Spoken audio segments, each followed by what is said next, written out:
The gunshot that killed Thomas Osborne echoed through the streets of Granite, Colorado on a bitter February morning in 1876, and his widow Olivia knew in that instant her life had shattered beyond repair.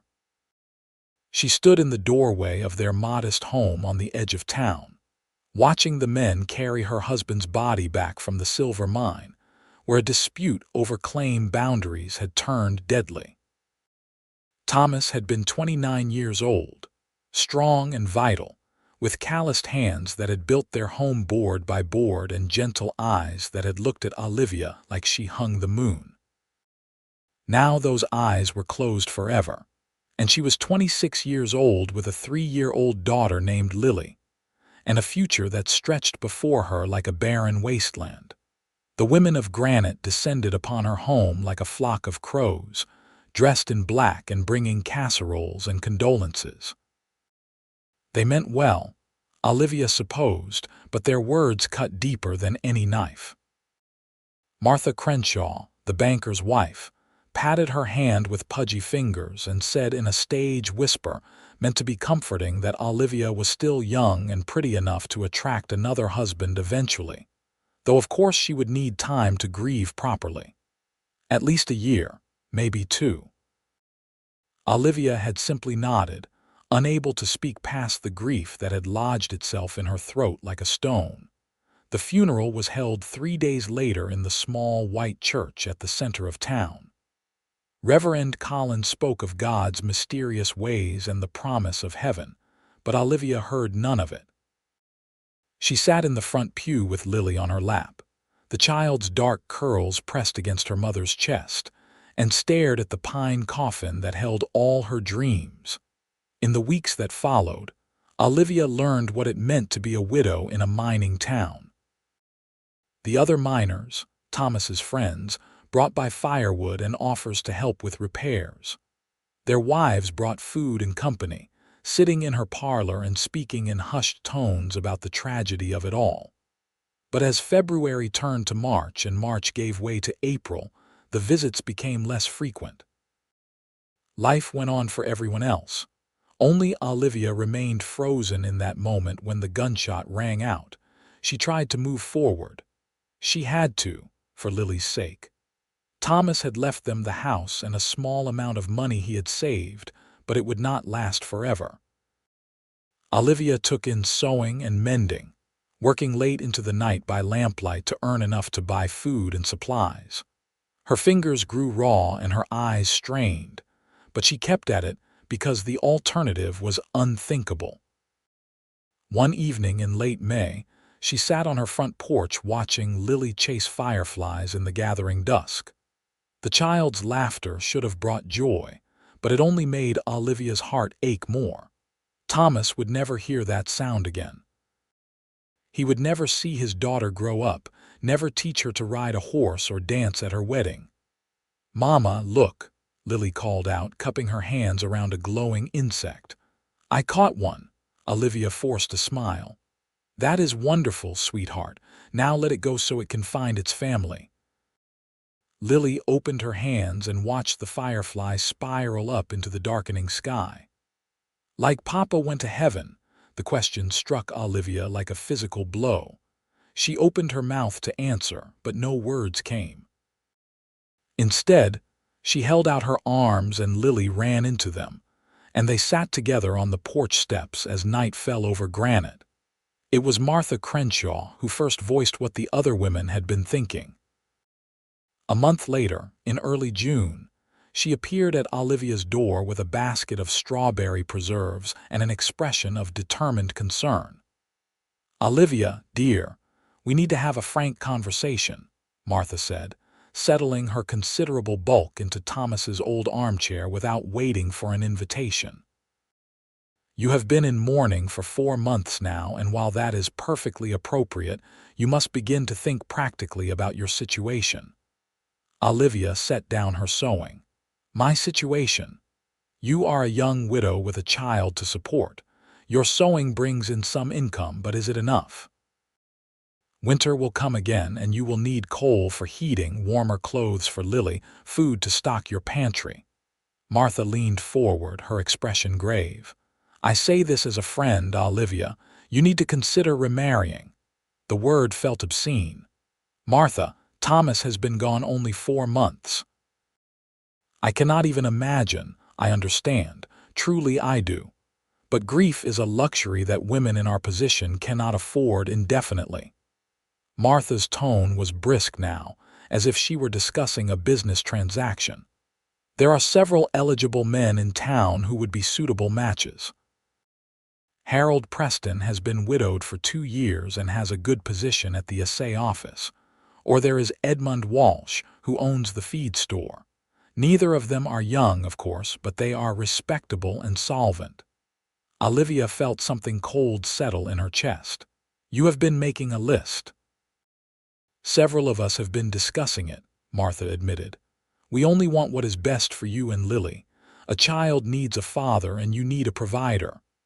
I am providing for us just fine. For now, perhaps. But what happens when your eyesight fails from all that close work? Or when Lily grows older and needs school books and proper dresses?" Martha stood, brushing invisible crumbs from her skirt. "Think about it, dear.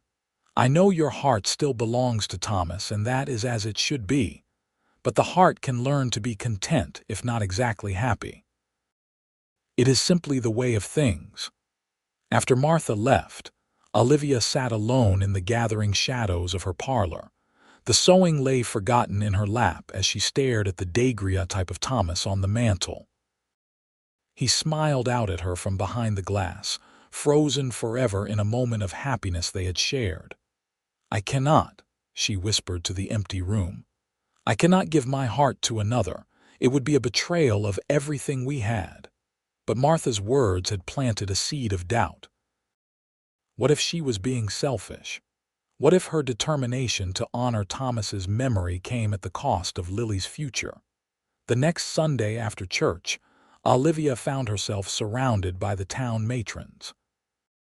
They had clearly coordinated their efforts, because each one had something to say about her prospects and her duty. Agnes Porter spoke of the virtue of pragmatic marriages. Helen Morrison shared the story of her own second marriage after her first husband died of consumption, and how she had learned to find contentment if not passionate love. Even younger women like Sarah Brennan, who had been married less than a year, offered their opinions on the matter. "You are still grieving, we understand that," Sarah said, touching Olivia's arm with real sympathy in her eyes. "But grief can become a prison if you let it. At some point, you have to let yourself live again." "I do not think I can love again," Olivia said quietly. "What Thomas and I had, it was special. It was once in a lifetime." The women exchanged glances. Finally, Martha spoke, and her voice was not unkind, but it was firm. "Olivia, you are a widow now. That is your identity in this town, whether you like it or not. And widows who cling too tightly to the past, who refuse to move forward, they become objects of pity and then of gossip. Is that what you want for yourself? For Lily? Of course not, but then you must at least open yourself to the possibility of companionship. No one is asking you to betray Thomas's memory. But you must think of your future. You will never love again the way you loved your first husband. That is simply a fact. But you can find partnership, security, and perhaps a measure of affection. That will have to be enough." The words settled over Olivia like a shroud. You will never love again. Was that really true? Was she condemned to spend the rest of her life going through the motions, her heart locked away with Thomas in his grave? That night, after Lily was asleep, Olivia sat at her kitchen table and allowed herself to weep. Not the quiet, dignified tears she had shed at the funeral, but great wrenching sobs that came from the deepest part of her soul. She cried for Thomas, for herself, for the life they should have had together. And she cried because some part of her was beginning to believe what everyone kept telling her, that her capacity for real love had died along with her husband. Summer arrived in full force, turning the mountains around Granite into a patchwork of green forests and gray stone. The town bustled with activity as prospectors poured in hoping to strike it rich in the silver mines. Olivia's sewing business picked up as miners requested repairs to their clothes, and the few women in town ordered new dresses. She was grateful for the work, even as it kept her bent over her needle until her back ached and her vision blurred. It was in mid-July when she first saw Wesley Barrett. She had gone to the general store to purchase thread and buttons, with Lily holding tight to her hand. The store was crowded with miners stocking up on supplies, and Olivia had to navigate carefully through the press of bodies. She was examining a card of blue buttons when she heard a commotion near the front counter. "I said I would pay you at the end of the week," a man's voice said, calm but firm. "I just arrived in town yesterday and I need to establish credit until my wages start coming in." "I do not run a charity, Mr. Amos Grant," the store owner replied sharply. "Cash or trade, those are the rules." Olivia glanced up and saw a tall man standing at the counter. He wore dusty traveling clothes and a wide-brimmed hat, and even from across the store she could see the weariness in the set of his shoulders. He was trying to purchase basic supplies, flour and coffee and a few other essentials, but Amos was shaking his head stubbornly. "I understand your position," the man said, "but I have a job starting at the Seraphine mine tomorrow morning. I will have money by Friday. Surely we can work something out. You could have money by Friday, or you could decide mining is not for you and ride out of town without paying your debts." "I have heard every story there is, friend. No credit for strangers." The man stood there for a moment, and Olivia saw him clench and unclench his fists at his sides. Then he simply nodded. "I understand. Thank you for your time." He turned to leave, and that was when Olivia saw his face properly. He was probably in his early 30s, with a strong jaw darkened by several days' worth of beard and eyes the color of storm clouds. But it was not his appearance that struck her. It was the quiet dignity with which he accepted Amos's refusal, the lack of anger or resentment in his expression. Before she could think better of it, Olivia heard herself speak. "Mr. Grant, please put this gentleman's purchases on my account." Every head in the store turned to look at her. She felt her face flush but forced herself to meet Amos's surprised gaze. "Mrs. Osborne, that is very generous of you, but I do not think. I said put it on my account, please." Olivia walked to the counter, still holding Lily's hand. "Add it to my bill and I will settle it at the end of the month as usual." The tall stranger was staring at her with an expression she could not quite read. "Madam, I cannot accept charity from a stranger."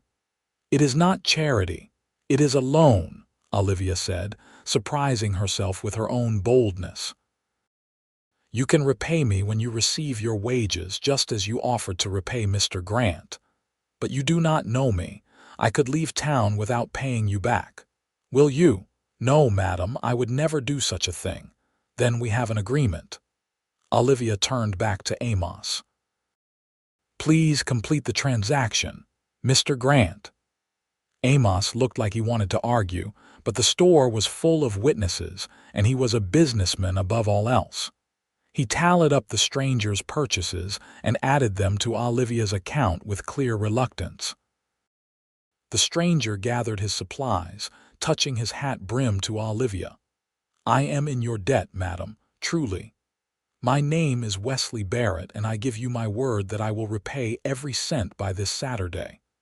"Olivia Osborne," she replied, "and this is my daughter, Lily." Wesley knelt down to Lily's level, his expression softening. "It is a pleasure to meet you, Miss Lily. You have a very kind mother." Lily hid her face in Olivia's skirts, suddenly shy. Wesley straightened and met Olivia's eyes again. "I mean what I said, Mrs. Osborne. I will repay this debt." "Thank you."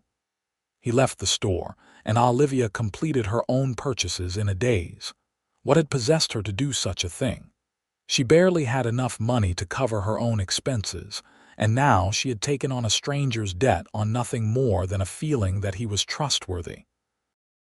As she walked home with Lily chattering beside her, Olivia told herself it was simple Christian charity. The man had needed help, and she had been in a position to provide it. That was all. It meant nothing more than that. But that night, as she prepared supper, she found her thoughts drifting back to Wesley Barrett's face, to the quiet strength in his voice and the way he had knelt to speak to Lily as if a child's feelings mattered. Thomas had been like that, gentle with those smaller and weaker than himself. Olivia shook her head sharply. She was being foolish. She had exchanged perhaps 3 sentences with the man, and yet something about the encounter had stirred feelings she thought had been buried with her husband. Not attraction, precisely, but a sense of connection, of recognizing something in another person that resonated with her own soul. She pushed the thoughts away and focused on feeding Lily and getting her ready for bed. But as she lay alone in her own bed that night, staring at the ceiling, Olivia could not quite forget the stranger's storm-gray eyes. Saturday arrived with oppressive heat that made the air shimmer above the dusty streets. Olivia had been working on a complicated alteration to one of Martha Crenshaw's dresses, taking in the seams and adding new lace to the collar, when she heard a knock at her front door. She set down her work and answered it, expecting to see one of the neighbor women or perhaps a customer. Instead, Wesley Barrett stood on her porch, hat in hand. He had cleaned up considerably since their first meeting. His face was freshly shaved and his clothes, while still worn, were neat and mended. He looked travel-weary but honest, and when he saw her his entire face transformed with a smile. "Mrs. Osborne, I hope I am not disturbing you." "Not at all, Mr. Barrett. Please, come in out of the heat." He stepped into her small parlor, looking around with interest. Olivia saw the room through his eyes. Modest but clean, with Thomas's chair by the window and Lily's toys tucked neatly in a corner. The Degria type of Thomas on the mantel. "I came to repay my debt," Wesley said, reaching into his pocket and pulling out a small leather pouch. He counted out coins onto her table, exact to the penny. "With interest. You took a risk on me and I want to acknowledge that." Olivia looked at the money. There was more than she had paid Amos. "Mr. Barrett, that is not necessary. We agreed on the amount I spent, nothing more, please. It would make me feel better." Wesley's expression was earnest. "You helped me when you had no reason to do so. That is the kind of kindness that should be rewarded, not just repaid." Olivia hesitated, then picked up only the amount she had originally spent. "I will accept what is owed, but I cannot take more than that. You earned this money with your own labor. At least let me thank you properly." Wesley turned his hat in his hands, suddenly looking uncertain. "Would you allow me to buy you and your daughter supper some evening? At the hotel dining room, nothing improper. Just as a way of showing my appreciation." The invitation took Olivia by surprise. Her first instinct was to refuse. It had been less than 6 months since Thomas's death, and the town gossips would have a field day if they saw her dining with a man. But there was something so genuine in Wesley's expression, such an earnest desire to express his gratitude, that she found herself wavering. "I do not know if that would be appropriate," she said slowly. "I understand. I did not mean to presume. I only thought it would be nice to share a meal that neither of us had to cook." Wesley smiled slightly. "I have been eating my own cooking for the past 3 weeks on the trail, and I can assure you it is nothing to write home about." Despite herself, Olivia felt a small smile tug at her lips. It was the first time she had felt the urge to smile at something a man said since Thomas died. The realization was both warming and terrifying. "Perhaps," she heard herself say. "Let me think about it, Mr. Barrett. Of course, And please call me Wesley. Mr. Barrett makes me sound like my father, and that is not a comparison I am eager to invite." He settled his hat back on his head. "I am boarding at Mrs. Chen's house on Oak Street, if you need to reach me. And thank you again, Mrs. Osborne. Your kindness meant more than you know." After he left, Olivia stood in her parlor holding the coins he had repaid and wondering what she had just agreed to consider. Dinner with a man. A stranger, really, despite the small connection they had formed. What would people say? What would Martha Crenshaw and the other town matrons think? More importantly, what would Thomas think? She looked up at his daguerreotype, at his frozen smile. "I am not betraying you," she whispered. "It is just dinner, just a thank you. It means nothing." But even as she said the words, Olivia knew they were not entirely true. Something had shifted when Wesley Barrett stood in her parlor, earnest and grateful and kind. Some small part of her that had been frozen solid since Thomas's death had begun, ever so slightly, to thaw. The thought terrified her. Over the next week, Olivia found herself thinking about Wesley's invitation more than she cared to admit. She told herself it was only because she was trying to decide the most polite way to decline.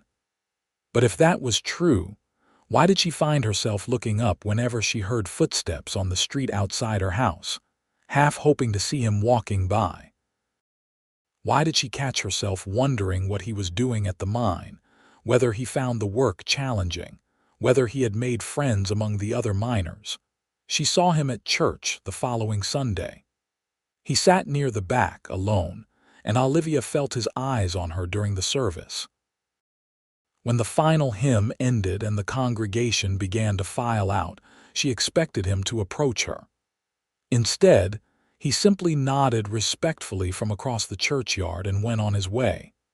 It was that restraint, that respect for her space and her mourning, that finally decided her.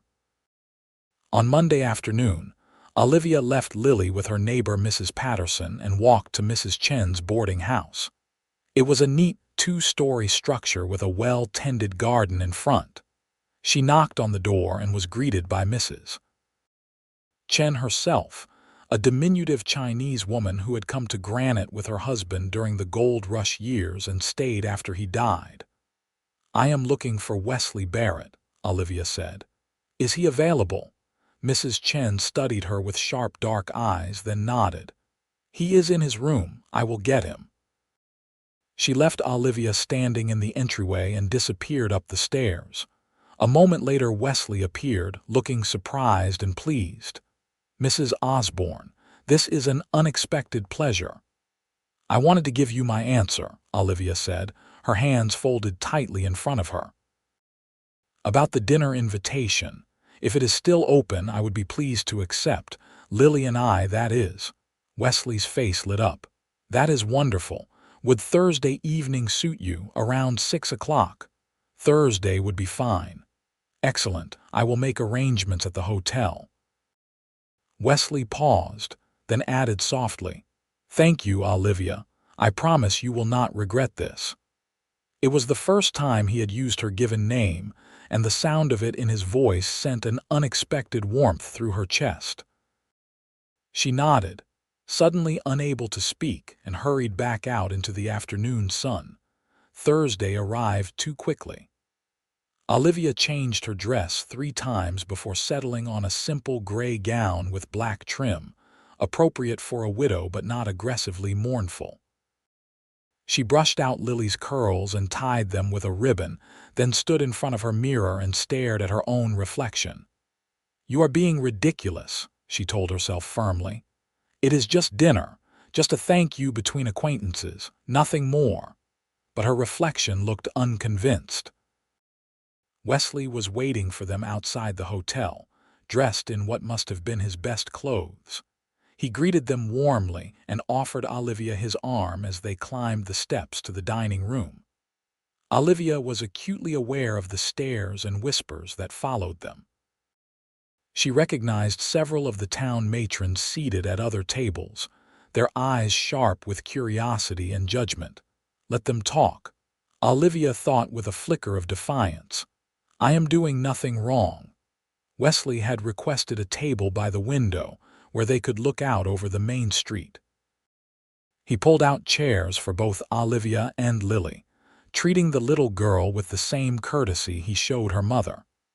When Lily had trouble deciding what to order, Wesley patiently described each dish until she settled on chicken and dumplings. "This is very kind of you," Olivia said once they had ordered. "You did not have to go to such trouble." "It is no trouble at all. Honestly, I am grateful for the company.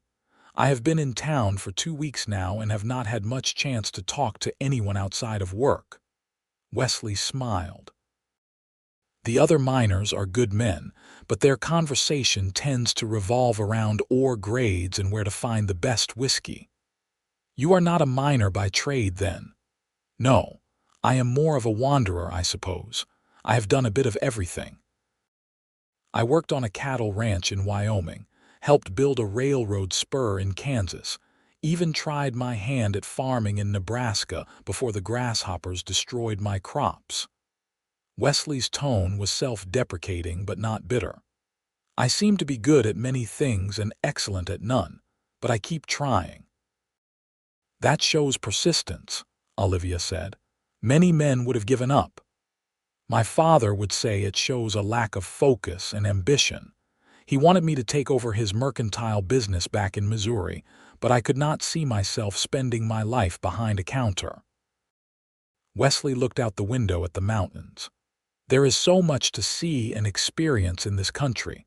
I wanted to find my own path, not follow the one laid out for me." Olivia found herself drawn into conversation more easily than she would have thought possible.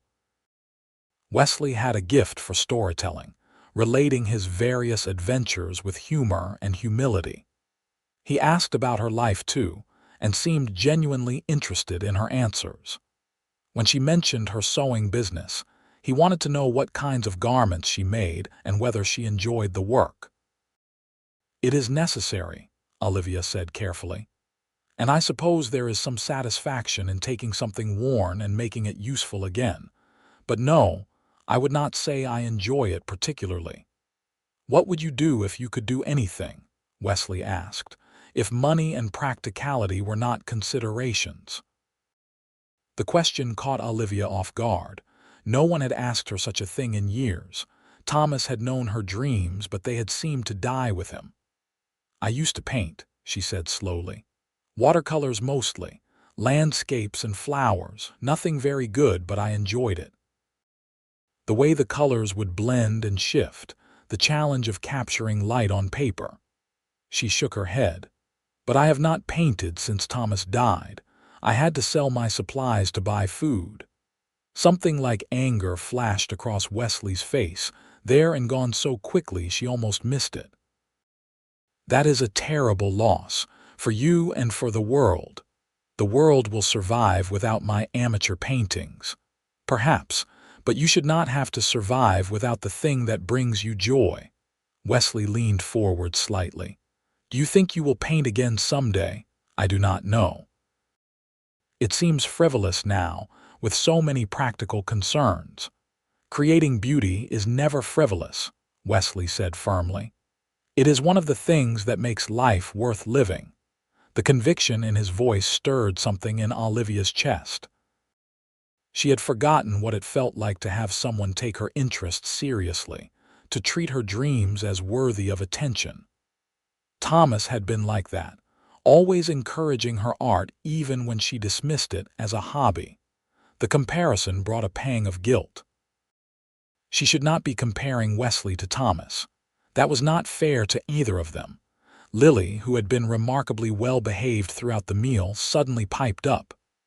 "Mr. Barrett, do you have a little girl?" "Lily, that is rude," Olivia said quickly, but Wesley just smiled. "It is a fair question." "No, Miss Lily, I do not have any children. I am not married." "Why not, Lily?" Wesley laughed, a warm sound that made several diners turn to look at them. "I suppose I have been too busy wandering to settle down, but perhaps that will change now that I am in Granite. It is a fine town." The words hung in the air between them, laden with meaning that Olivia was not ready to examine. She busied herself helping Lily with her dessert and tried to ignore the knowing looks from the other tables. When the meal was finished, Wesley walked them home through the warm evening. The sun was setting behind the mountains, painting the sky in shades of gold and crimson. Lily skipped ahead, chasing moths that fluttered in the fading light. "Thank you for joining me tonight," Wesley said as they approached Olivia's house.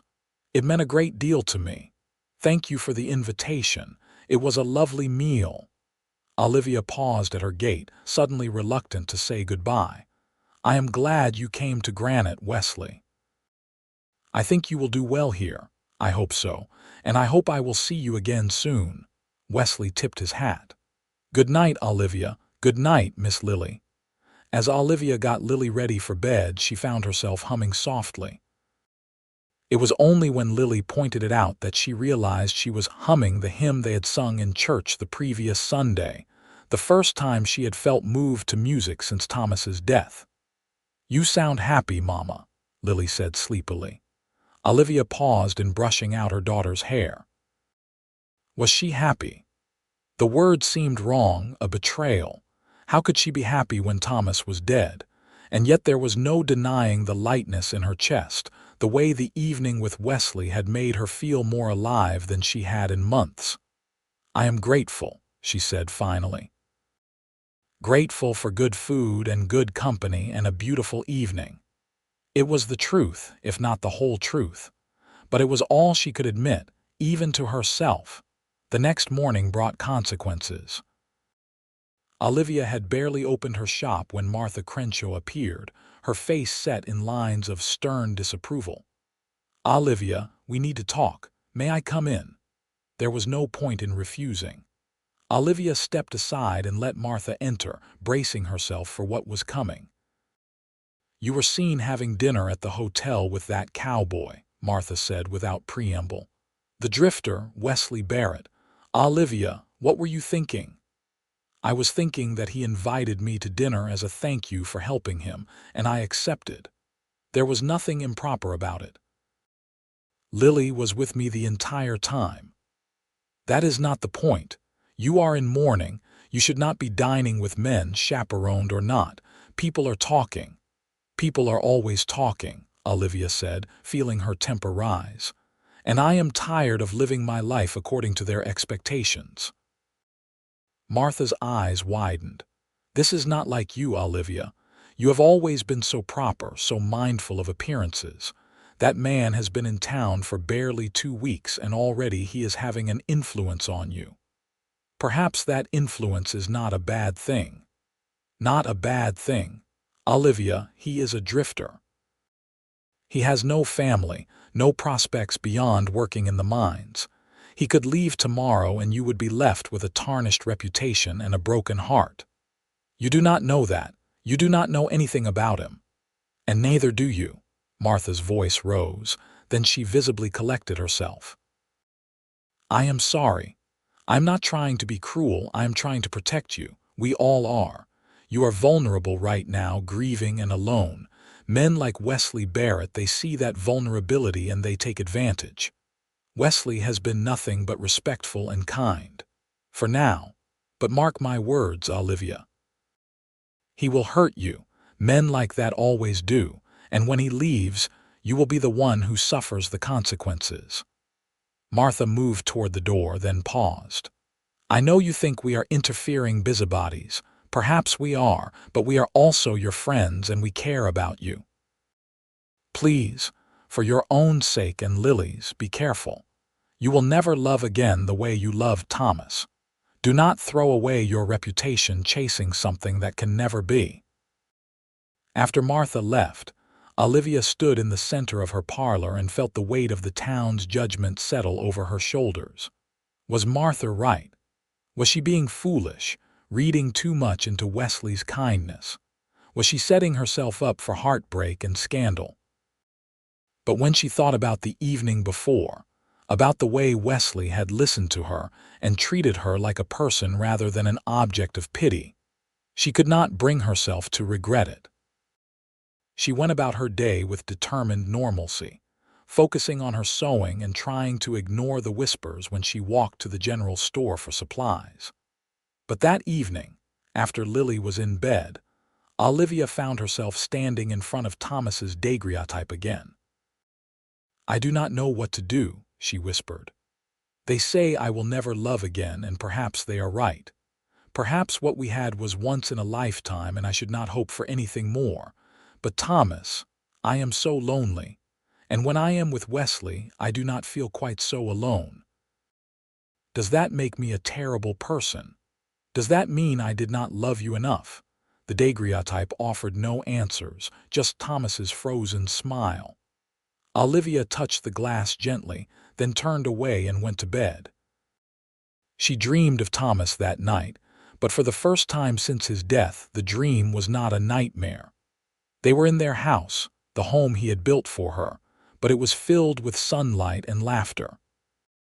Thomas held Lily in his arms and smiled at Olivia, and when he spoke his voice was warm and loving. "Be happy," he said. "That is all I ever wanted for you."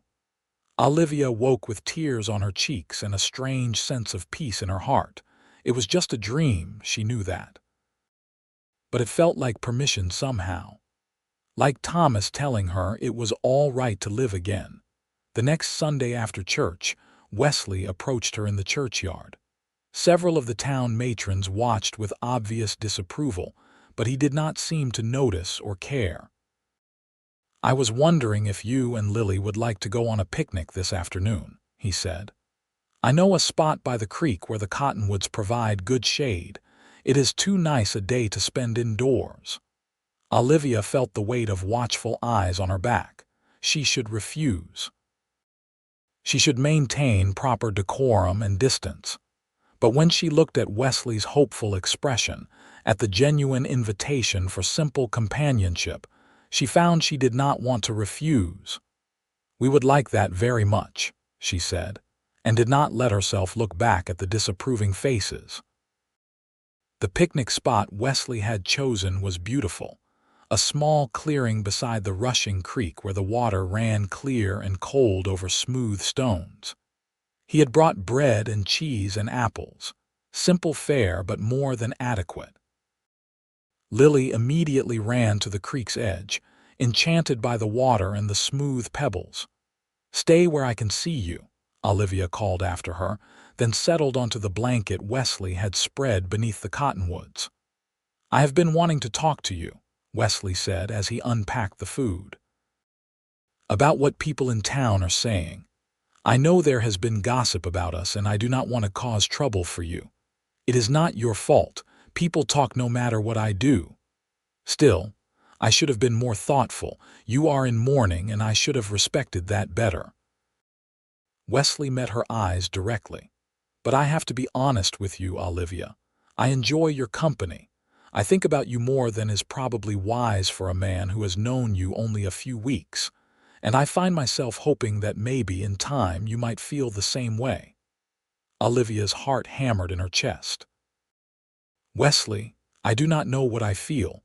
I lost my husband 6 months ago. I loved him very much. Everyone tells me I will never love like that again, and I believe them. So I do not know what I can offer you. I am not asking you to offer me anything right now. I am just asking if you are willing to spend time with me, to let us get to know each other. No promises, no expectations. Just two people enjoying each other's company." Wesley paused. "I know I am not the kind of man you probably imagined yourself with. I have no family fortune, no grand prospects. Just a willingness to work hard and try to be a good man. But I think we could be friends at least. And if more develops over time, then we will face that when it comes. The whole town will be scandalized. Let them be scandalized. Their opinions do not feed you or keep you warm at night. Their opinions do not matter half as much as your own happiness." Wesley's expression was fierce now, protective. "You deserve more than their pity and their narrow-minded judgments, Olivia. You deserve a life." His words echoed her dream of Thomas. "Be happy." That is all I ever wanted for you." "I am afraid," Olivia admitted quietly. "Afraid of what people will say, yes, but more afraid of what it might mean if I let myself care for you. What if they are right? What if I can never love again the way I love Thomas? That would not be fair to you." "What if you can?" Wesley asked gently. "What if love is not some finite resource that runs out? What if you can honor what you had with Thomas and still open your heart to something new?" The possibility terrified and exhilarated her in equal measure. Olivia looked over at Lily, who was building a small tower of smooth pebbles by the creek, her face scrunched in concentration. Her daughter deserved a childhood filled with more than just grief and hardship. And Olivia herself, did she really want to spend the rest of her life locked in mourning, forever defined by loss? "I do not know if I can do this," she said finally, "but I am willing to try, to spend time with you and see what happens. No promises beyond that." Wesley's face broke into a smile that transformed his whole appearance. "That is all I ask. We will take it slow, one day at a time." They spent the rest of the afternoon by the creek, talking and watching Lily play. Wesley told her more about his childhood in Missouri, about his father's disappointment when he decided to head west, and his mother's quiet support. Olivia found herself sharing memories of Thomas, and to her surprise it did not hurt as much as she expected. Wesley listened with genuine interest, not jealousy or impatience. "He sounds like he was a good man," Wesley said when she finished telling a story about how Thomas had proposed to her. "You were lucky to have had that kind of love." "I was, and I think that is what makes this so hard." "How do you move forward after you have had something perfect?" "Was it perfect?" Wesley asked gently. "Or is that how memory is rewriting it?" The question startled Olivia. She had spent the past 6 months enshrining Thomas in her mind, polishing their marriage until it gleamed like an icon. But if she was honest, really honest, there had been difficult moments too. Arguments about money, disagreements about where to settle, the tension that came from two strong-willed people learning to build a life together. "No," she admitted slowly. "It was not perfect. We loved each other deeply, but we were both human. We made mistakes. Then you do not have to live up to some impossible standard. You just have to be open to being human again, to making mistakes and taking chances and seeing what happens." It was such a simple way of looking at it, yet it felt revolutionary. Olivia had been holding herself to an impossible standard, trying to be the perfect grieving widow, the perfect mother, the perfect symbol of eternal devotion. But what if she could just be Olivia instead? Flawed and uncertain and trying to figure out how to live again. As the sun began to sink toward the mountains, they packed up and walked back to town. Wesley carried Lily when she grew tired, the little girl's head resting on his shoulder. Olivia watched them and felt something twist in her chest, sweet and painful at the same time. This could be her life. This simple companionship, this gentle possibility. If she was brave enough to reach for it. Over the following weeks, Wesley became a regular presence in Olivia's life. He visited in the evenings after his work at the mine, sitting on her porch and talking while Lily played at their feet. He brought small gifts, nothing expensive but thoughtful. A hair ribbon for Lily, a bar of rose-scented soap for Olivia, wildflowers picked on his walk from the mine. He never pushed for more than Olivia was willing to give. When she had difficult days, when grief rose up and swamped her without warning, he simply sat with her in silence, his presence a quiet comfort. When she needed to talk, he listened. When she needed distraction, he told stories that made her laugh despite herself. The town continued to gossip, of course. Martha Crenshaw and the other matrons made their disapproval clear through pointed looks and whispered conversations that stopped when Olivia approached. But Wesley had been right. Their opinions mattered less and less as time went on. What mattered was the way Olivia felt when she woke in the morning, no longer dreading the day ahead. What mattered was Lily's laughter when Wesley taught her to whistle using a blade of grass. What mattered was the slow, careful rebuilding of Olivia's heart. In late August, Wesley invited Olivia and Lily to attend the town's summer dance. It was a major social event, held in the community hall with music provided by a traveling fiddle player and his wife on the piano. Olivia had not attended the previous year, still too raw with grief. But now, with Wesley's steady presence beside her, she found herself willing to try. She wore a dress of deep blue, the first colored garment she had worn since Thomas's death. It felt strange and slightly transgressive, but when she looked at herself in the mirror, she had to admit the color suited her. It brought out the blue in her eyes and made her look less like a ghost. Wesley called for them at 7, dressed in a suit he must have borrowed or bought specially for the occasion. His eyes widened when he saw Olivia, and the admiration in his gaze made her blush. "You look beautiful," he said simply. "Both of you."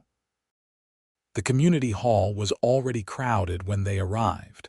The fiddle player had struck up a lively reel and several couples were dancing. Olivia saw Martha Crenshaw near the refreshment table, her expression sour. But she also saw Sarah Brennan, who smiled and waved encouragingly. "Would you like to dance?" Wesley asked, offering his hand. Olivia hesitated. She and Thomas had danced at their wedding, swaying together in the firelight while their few guests clapped and sang. Dancing with Wesley would be another step forward, another acknowledgement that her life was changing. But when she looked at his hopeful face, at the way he waited patiently for her answer without pressuring her, Olivia found herself nodding. "Yes, I would like that." Wesley led her onto the floor as the fiddle player transitioned into a slower waltz. He placed his hand on her waist with careful respect, maintaining proper distance, and took her hand in his. They began to move, and Olivia was surprised to discover that Wesley was a good dancer, leading her smoothly through the steps. "Where did you learn to dance?" she asked. "My mother insisted. She said a gentleman should know how to waltz even if he never planned to attend a society ball." Wesley smiled. "I complained at the time, but I am grateful for it now." As they moved around the floor, Olivia became aware of the eyes watching them. But for once, she did not care. Let them watch. Let them judge. She was dancing with a good man who made her feel alive again, and that was worth more than their approval. When the waltz ended, Wesley led her off the floor. Lily appeared at their side, her face flushed with excitement from running around with the other children. "Mama, can I have some lemonade?" "Of course, sweetheart." Wesley went to fetch drinks for all of them while Olivia found seats along the wall. She was scanning the crowd when someone sat down beside her. To her surprise, it was Agnes Porter, one of the older women who had been part of the group, telling her she would never love again. "Mrs. Osborne, I wanted to speak with you," Agnes said. Her tone was not unkind, but it was serious. "I have been watching you with that young man, Wesley Barrett, and I feel I owe you an apology."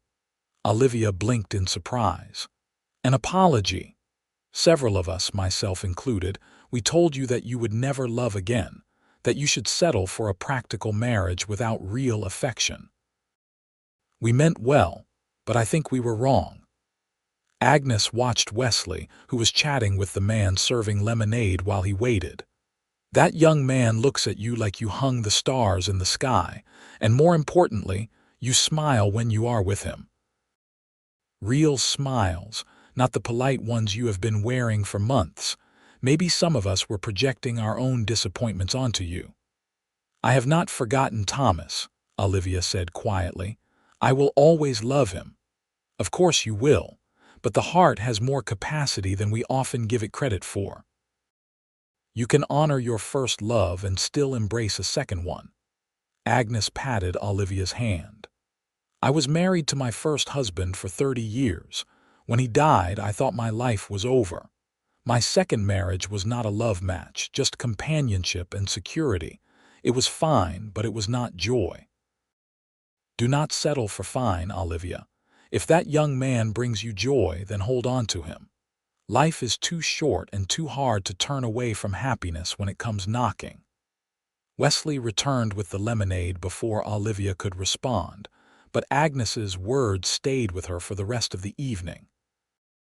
As she watched Wesley dance with Lily, spinning the little girl around until she shrieked with laughter, Olivia felt something in her chest finally let go. The guilt and fear that had been holding her back began to loosen their grip. Perhaps they had all been wrong. Perhaps love was not a single miracle that came once in a lifetime. Perhaps it could come more than once, different but no less real. That night, after Wesley had walked them home and said good night, Olivia stood in front of Thomas's daguerreotype one last time. "I will always love you," she whispered. "But I think I am starting to love him too, and I hope, wherever you are, you understand. I hope you want me to be happy." The daguerreotype remained silent, but in her heart, Olivia heard Thomas's voice from her dream. "Be happy. That is all I ever wanted for you." She carefully took the daguerreotype down from the mantel and wrapped it in soft cloth. She would keep it always, but she no longer needed it as the centerpiece of her life. It was time to start building something new. September brought cooler weather and the first hints of autumn color in the aspens on the mountainsides. Wesley had been in Granite for nearly 3 months now, and he had become an integral part of Olivia's daily life. He was no longer just a visitor or a friend. He was becoming something more, though neither of them had put it into words yet. One Saturday afternoon, Wesley appeared at Olivia's door with a package wrapped in brown paper. "I have something for you," he said, looking both excited and nervous.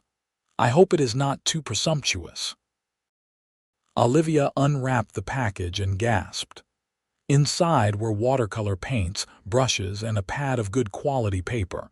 It must have cost Wesley a significant portion of his wages.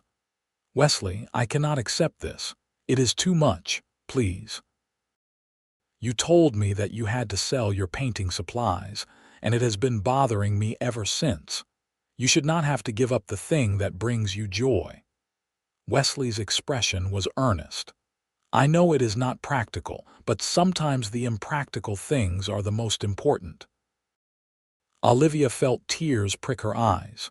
When was the last time someone had truly listened to her, had remembered something she said and cared enough to act on it?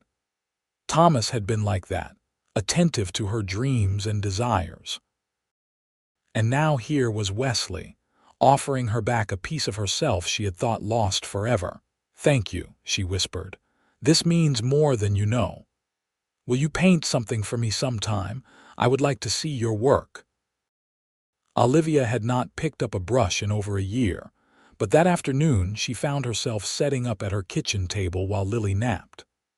Wesley sat across from her, content to watch in silence as she mixed colors and tested brush strokes.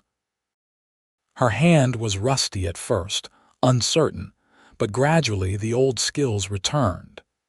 She painted the mountains she could see from her window, trying to capture the way the afternoon light turned the peaks gold and purple. It was not her best work. The proportions were slightly off and the colors not quite right, but when she finished and held it up, Wesley's face was full of genuine admiration. "It is beautiful," he said. "You have real talent, Olivia. It is just a hobby. It is more than that. It is part of who you are." Wesley reached across the table and took her paint-stained hand in his. "I love watching you create. Your whole face changes, like you are lit up from the inside." The word love hung in the air between them. Wesley's eyes widened slightly, as if he had not meant to say it. But he did not take it back. Olivia's heart hammered. This was the moment, she realized. The moment when she had to decide whether to step forward into the unknown or retreat back into the safety of her grief. "Wesley," she said slowly, "I need to tell you something. When Thomas died, I thought my life was over. I thought the capacity for love had died with him. Everyone told me I would never feel that way again, and I believed them. But being with you, it has shown me that they were wrong. I am starting to feel things I thought I would never feel again. And it terrifies me." "Why does it terrify you?" "Because what if I am not good enough? What if I cannot give you what you deserve? I am a widow with a child and very little money. I come with complications and baggage and a heart that is still healing. You could have someone easier, someone without all my burdens." Wesley stood and came around the table, pulling her gently to her feet. He took both her hands in his and looked into her eyes with such intensity that Olivia felt her breath catch. "I do not want someone easier. I want you. Your complications do not scare me, Olivia. They make you who you are. And Lily is not a burden, she is a gift. Being with both of you, it has made me happier than I have been in years. Maybe ever." He paused, then continued in a softer voice. "I am falling in love with you. Actually, I think I have been falling in love with you since that day in the general store when you helped a stranger for no reason other than kindness. I understand if you are not ready to hear that. I understand if you need more time, but I wanted you to know." Olivia stared up at him, at his honest face and storm-gray eyes, and felt the last of her resistance crumble. This was real. This was not settling or compromising or trying to recapture what she had lost with Thomas. This was something new and precious and entirely its own. "I am falling in love with you too," she whispered. "It is different from what I felt with Thomas, but it is no less real. And that scares me, but it also feels like waking up after a long sleep." Wesley's face broke into a smile that seemed to light up the whole room. He raised one hand to cup her cheek, giving her time to pull away if she wanted. When she did not, he leaned down slowly and kissed her. It was gentle and sweet and full of promise. When they finally broke apart, Olivia was crying, but they were tears of relief and joy rather than grief. "I am not perfect," she said. "I will have bad days, days when I miss Thomas and grieve for what we lost, days when I am not sure I am making the right choice. I know, and I will be there for those days just like I will be there for the good ones." Wesley brushed a tear from her cheek. "We will figure it out together, one day at a time." They stood in her kitchen with the afternoon sun streaming through the windows and the smell of paint in the air, holding each other and letting the weight of their words settle into reality. Somewhere in the back of the house, Lily was waking from her nap. Soon she would come running in with questions and demands for attention. But for this moment, Olivia let herself simply be present in her own joy.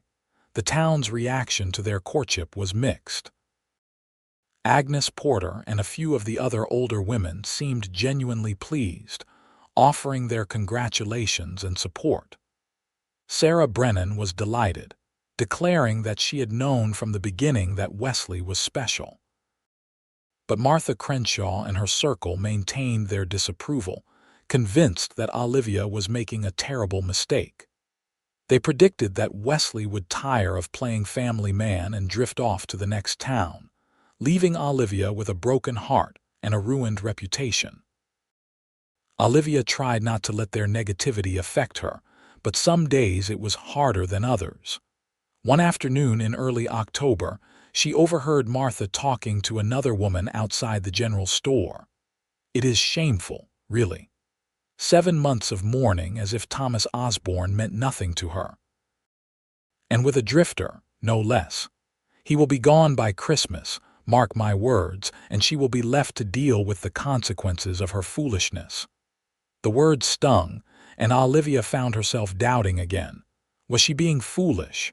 Was she dishonoring Thomas's memory by moving on so quickly? That evening, she shared her concerns with Wesley.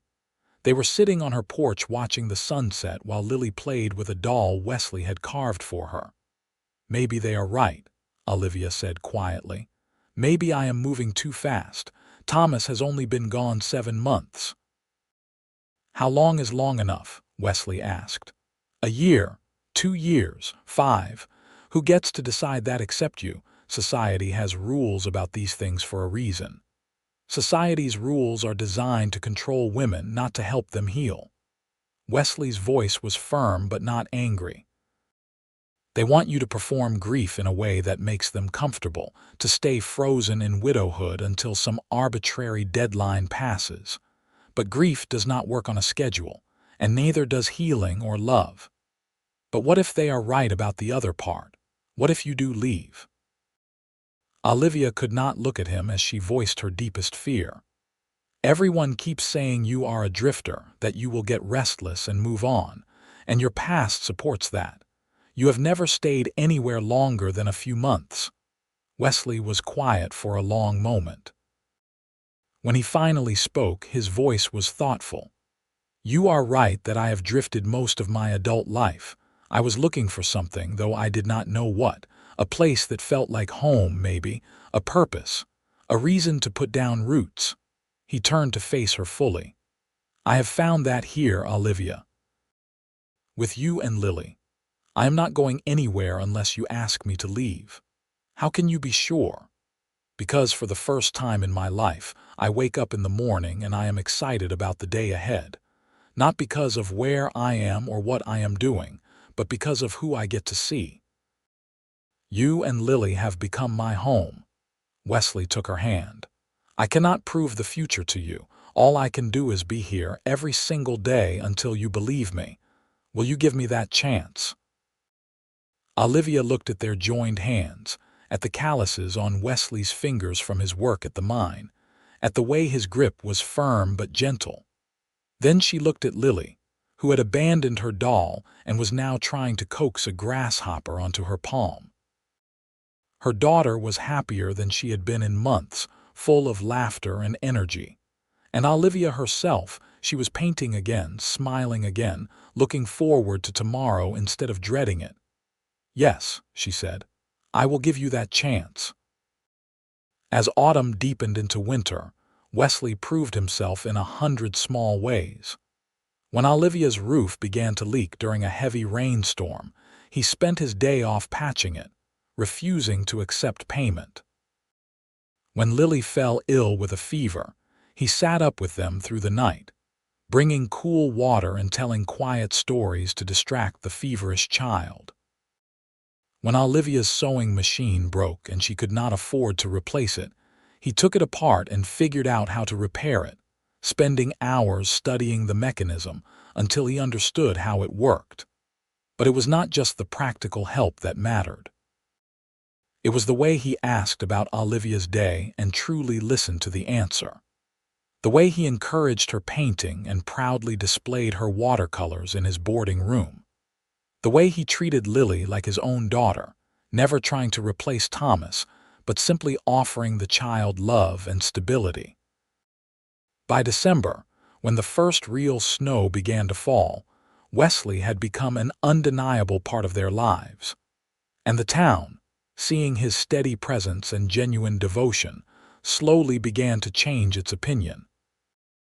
Even Martha Crenshaw had to admit, grudgingly, that perhaps she had been wrong about Wesley's intentions. On Christmas Eve, Wesley appeared at Olivia's door with a nervous expression and a small box in his hand. "I wanted to give you this," he said, "before the church service tonight." Olivia opened the box and found a simple gold ring.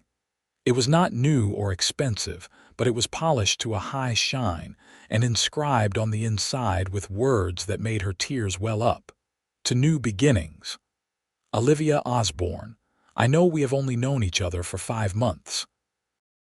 I know the town thinks it is too soon, that you are still in mourning, that I am not the kind of man you should marry. But I also know that I love you with everything I have. And I know that life is short and uncertain, and when you find happiness, you should hold on to it." Wesley knelt down in her parlor, still holding the box. "Will you marry me? Will you let me spend the rest of my life trying to make you as happy as you make me?" Olivia looked down at him, this good man who had wandered into her life when she thought it was over, who had seen past her grief and widow's weeds to the woman underneath, who had proved with patience and kindness that the town's predictions were wrong, that she could love again. "Yes," she said, her voice steady despite the tears streaming down her face. "Yes, I will marry you."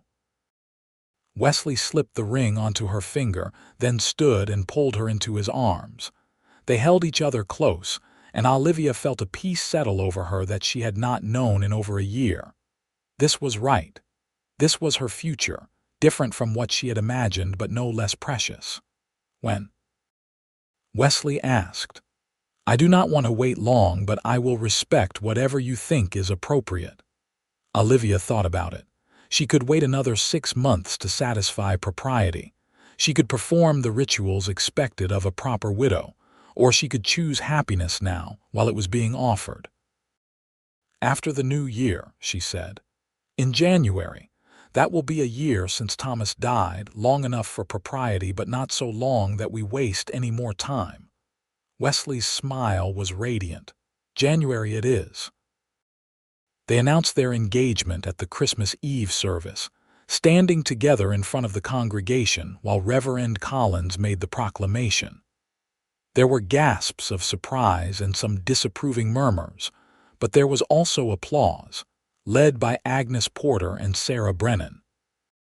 Olivia held her head high and kept her hand in Wesley's, drawing strength from his presence.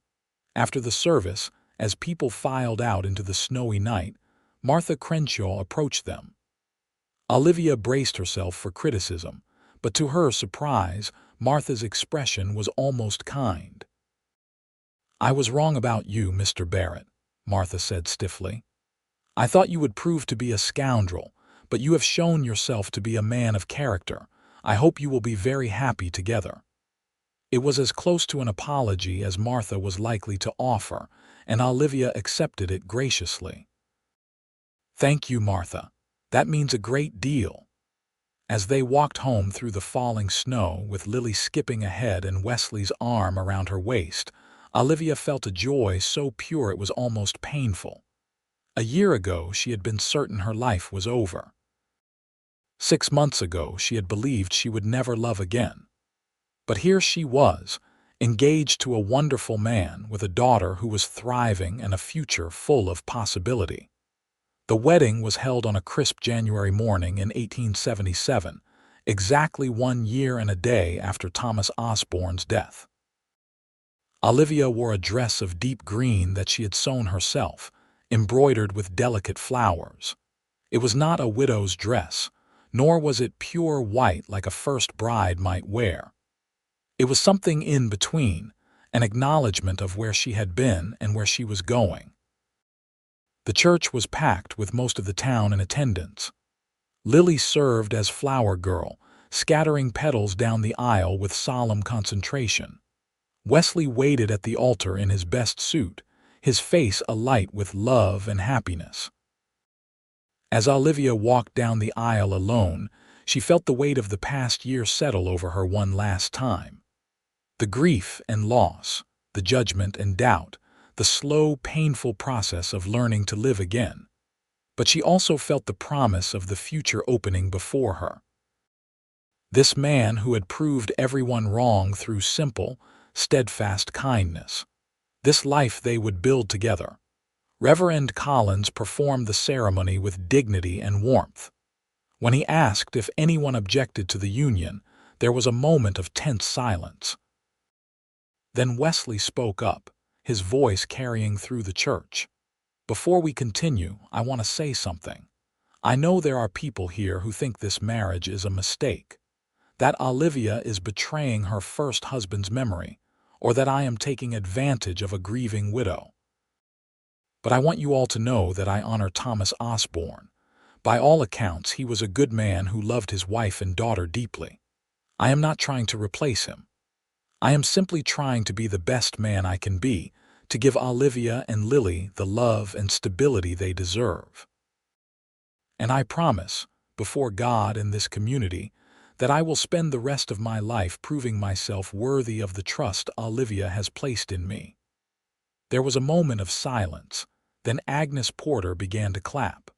Others joined in until the whole church was applauding. Even those who had been skeptical seemed moved by Wesley's words. Olivia felt tears stream down her face as Wesley took her hands and they spoke their vows. When Reverend Collins pronounced them husband and wife and Wesley kissed her, the church erupted in genuine celebration.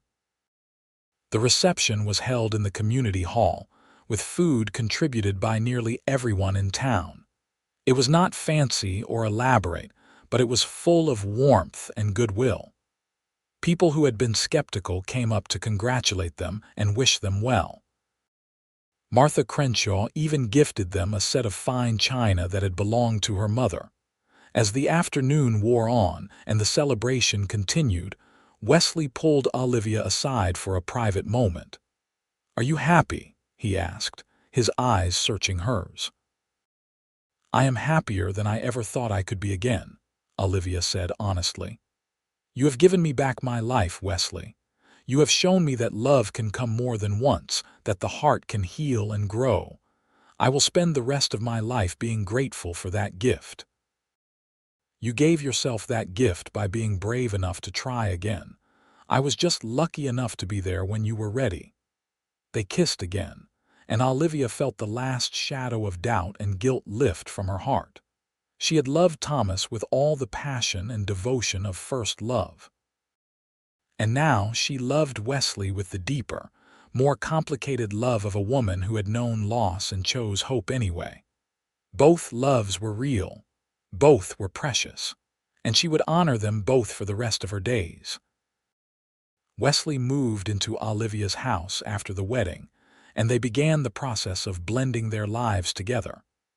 He brought little with him, a trunk of clothes and personal items that fit easily into the home Thomas had built. But he filled the house with his presence, his laughter and his stories and his gentle strength.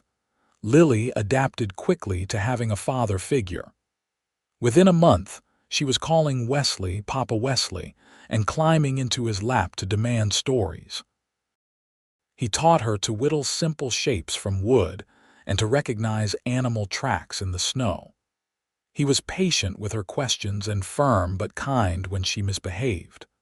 Watching them together filled Olivia with a contentment she had not known was possible.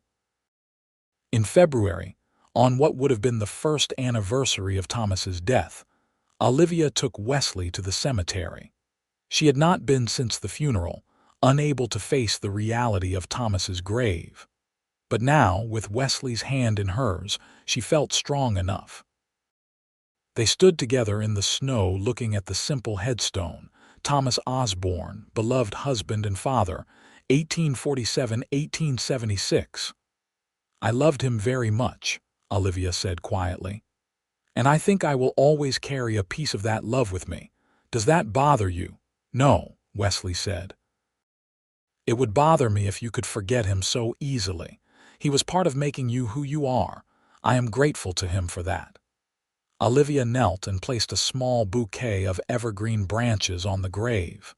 "Thank you," she whispered, "for the years we had, for Lily, for teaching me what love could be.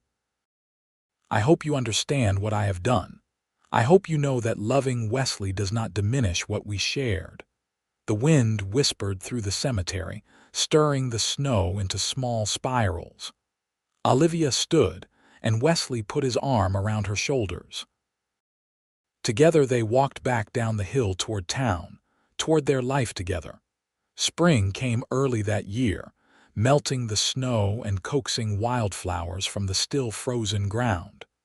Olivia's painting blossomed along with the season. She created watercolor after watercolor, capturing the mountains and valleys around Granite in every light and season. Wesley built her a proper easel and cleared out a corner of the parlor as her studio. Several of her paintings were displayed in the general store, and she even sold a few to newcomers looking for mementos of their time in the Colorado mountains. In April, Olivia discovered she was pregnant. The news filled her with a complicated mix of emotions. She was happy, certainly, excited to give Lily a sibling and Wesley his first biological child. But there was also a shadow of guilt. She had hoped to have more children with Thomas, had imagined their family growing. Now that dream would be fulfilled, but with a different man.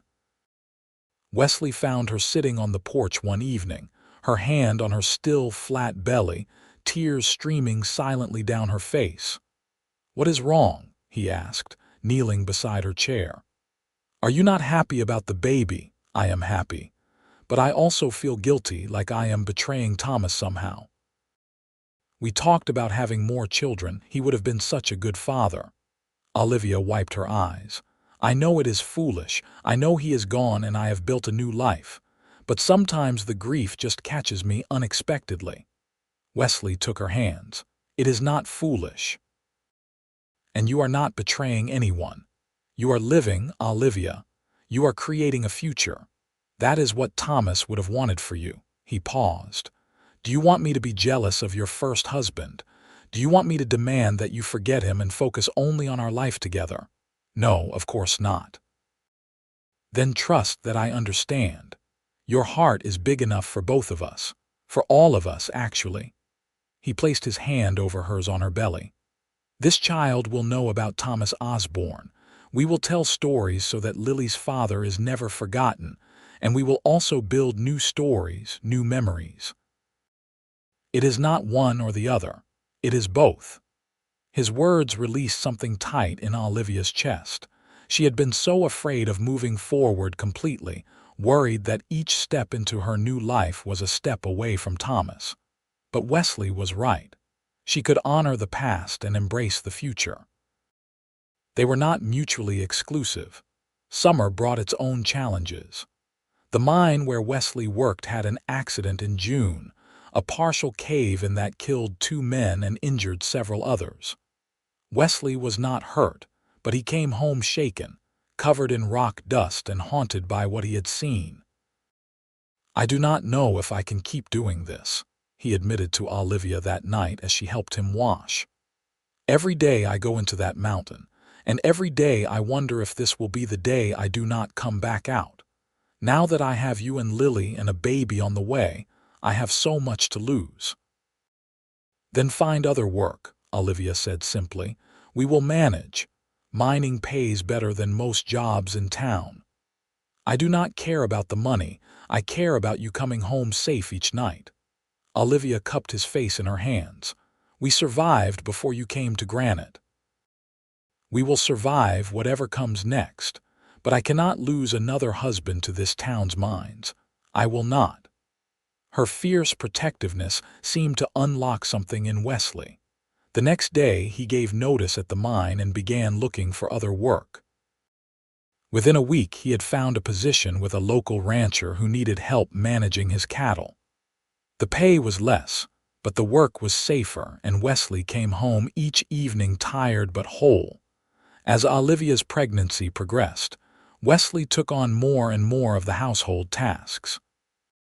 He cooked when she was too tired, cleaned when she was too uncomfortable, and entertained Lily when Olivia needed rest. He attended to every need without complaint, treating her like she was precious and irreplaceable. One evening in September, as they sat together watching the sunset, Olivia said, "You know that I love Thomas, but I do not think even he took care of me the way you do. You are so attentive, so thoughtful." Wesley looked at her in surprise. "Thomas built you this house with his own hands. He provided for you and protected you. I am just doing what any husband should do." "No, you are doing more than that. You see me, Wesley. You pay attention to what I need even before I know I need it. That is a rare gift.